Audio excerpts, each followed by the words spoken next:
Chers amis, Chag Sameach, je viens vous parler aujourd'hui car nous allons bientôt procéder à la lecture de la 5e bénédiction du Homer, c'est-à-dire le 5e jour du Homer. Nous avons déjà parlé de la bonté dans la bonté, de la rigueur dans la bonté, de l'harmonie dans la bonté. Nous avons parlé également de la constance dans la bonté et aujourd'hui nous allons parler en quelques mots de l'humilité dans la bonté. L'humilité dans la bonté. Alors, nous nous trouvons souvent paralysés dans nos relations, incapables de pardonner à l'être aimé, d'infléchir nos positions ou d'accepter quelconque compromis. Od introduit la dimension d'humilité dans l'amour, c'est-à-dire la possibilité de dépasser notre ego et de pardonner ou de céder à la volonté de la personne que l'on aime, par égard pour le seul amour, et ce, même lorsque nous sommes certains d'avoir raison. L'obstination arrogante est à l'opposé du véritable amour.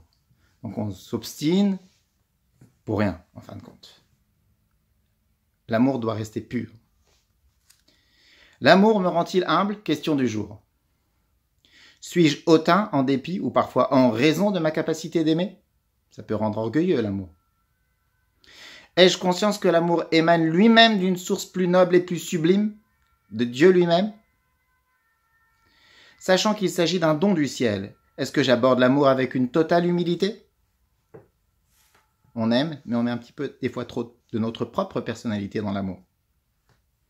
Conscient de l'immense privilège qui m'est accordé en me donnant possibilité d'aimer? C'est un privilège énorme. Est-ce que je me rends compte qu'à travers l'amour, je reçois plus que je ne donne? En suis-je reconnaissant envers celui ou celle que j'aime?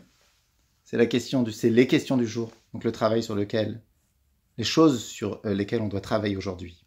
Exercice du jour, mettez de côté votre amour et réconciliez-vous avec un être avec qui vous êtes en froid. Chag Sameach à vous.